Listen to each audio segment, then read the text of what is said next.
Últimamente estamos recibiendo muchas preguntas, muchas consultas a través de comentarios, a través de correos electrónicos, y a partir de hoy vamos a iniciar otro tipo de vídeos en los que vamos a tratar de responderos lo más rápidamente en un solo vídeo. Es decir, vamos a dedicar un vídeo tutorial a hablar de esas cuestiones que vamos recibiendo para así intentar en unos minutos resolverlas todas.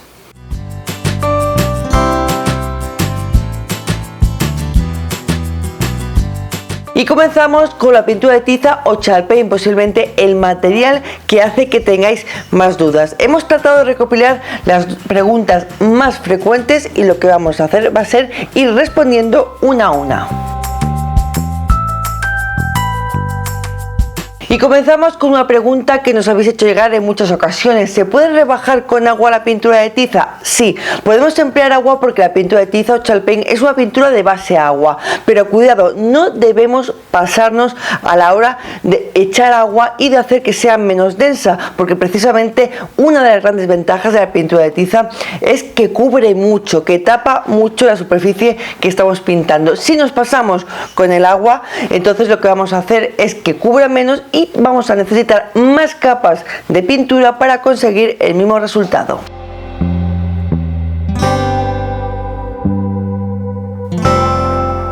Y un truco cuando estamos utilizando la pintura de tiza: nunca tenemos que agitar la lata antes de pintar, antes de abrirla. ¿Por qué? Porque lo que hacemos es añadir aire y después cuando estamos pintando nos pueden salir burbujas en la superficie. Es mucho mejor utilizar un abrelatas, que además es un elemento muy barato y muy útil.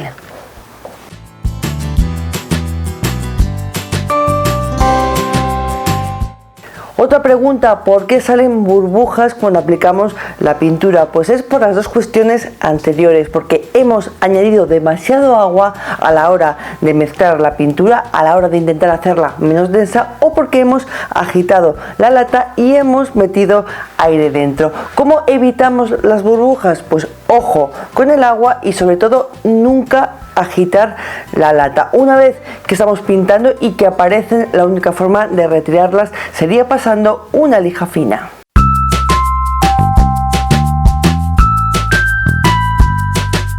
¿Debemos lijar la superficie antes de pintar con pintura de tiza? Realmente no sería necesario lijar antes de pintar, pero en algún tipo de material como puede ser las melaminas o las encimeras de piedra o metálicas, en ese tipo de materiales puede ser aconsejable dar primero una lijada, aunque sea ligera. No hace falta que nos matemos con la lija para aumentar esa capacidad de agarre de la pintura. ¿Tenemos que dar imprimación antes de aplicar la pintura de tiza o la chalk paint?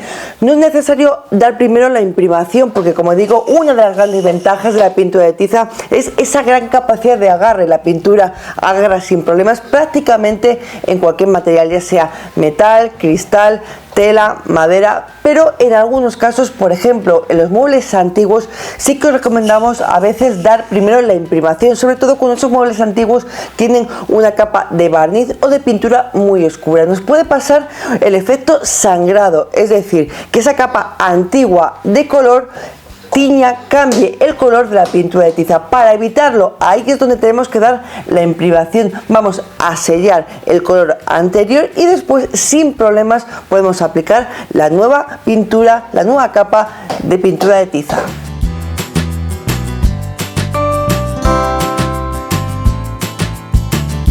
¿Podemos utilizar la pintura de tiza para pintar en cocinas, en baños? Sí, podemos emplear la pintura de tiza sin problemas para pintar, por ejemplo, los azulejos del baño o la encimera de la cocina, pero tenemos que tener en cuenta que en estos momentos en el mercado existen pinturas específicas para esas habitaciones, para aguantar las condiciones de humedad y de suciedad que nos encontramos en la cocina o en el baño. Por eso podemos optar por esas pinturas. Por eso, si optamos por la pintura de tiza, que podemos emplearla sin problemas, tenemos que tener en cuenta que siempre tenemos que protegerla muy bien con barniz.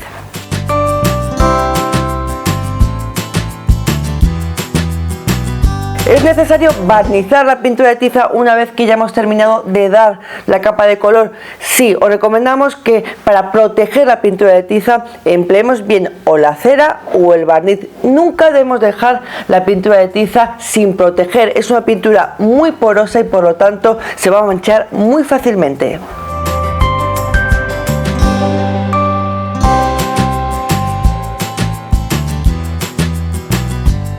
¿Y qué es mejor, la cera o el barniz? Pues todo depende del uso y de los gustos. Si queremos un efecto vintage podemos aplicar la cera, pero tenemos que tener en cuenta que vamos a tener que volver a aplicar la cera en un año o año y medio. ¿Por qué? Porque la pintura de tiza es muy porosa y va a ir chupando la cera. En cambio, si aplicamos barniz, el resultado va a ser más duradero. Otra pregunta que también nos hacéis muy a menudo: ¿se puede dar cera y después barniz? Realmente no, porque la cera lo que hace es proteger la madera que hemos pintado y por lo tanto va a impedir el agarre de nuevos productos, como por ejemplo el barniz. No podemos dar primero la cera y después el barniz. Lo que sí podemos hacer es encerar muy bien la superficie que hemos pintado, dejar que la pintura vaya chupando esa cera y cuando pasan varios días con un trapo volver a dar muy bien, frotar muy bien y ya sobre esa superficie sí que podemos barnizar para asegurarnos de que no se deteriora nuestro proyecto.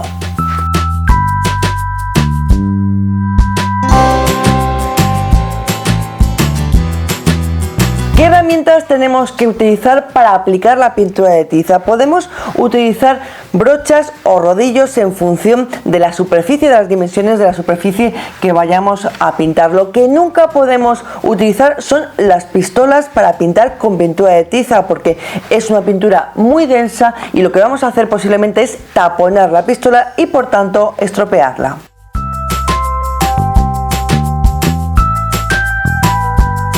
¿Qué brochas recomendamos para aplicar la pintura de tiza? Os recomendamos que sean brochas que tengan una fibra de calidad. Así vamos a evitar dejar marcas en este tipo de pintura. La Chalpaint es una pintura muy densa y es muy fácil que si la brocha no es buena, no es de buena calidad, deje muchas marcas y por lo tanto después nos va a tocar lijar para retirar esas marcas.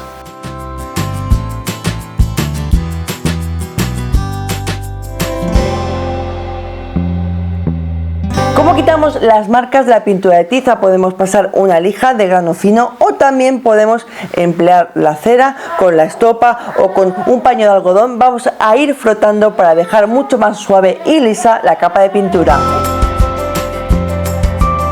Ya sabéis que todas estas dudas, consultas las vamos respondiendo en los comentarios y por supuesto tenéis todos los pasos, todos los proyectos en nuestro blog inventandobaldosasamarillas.es.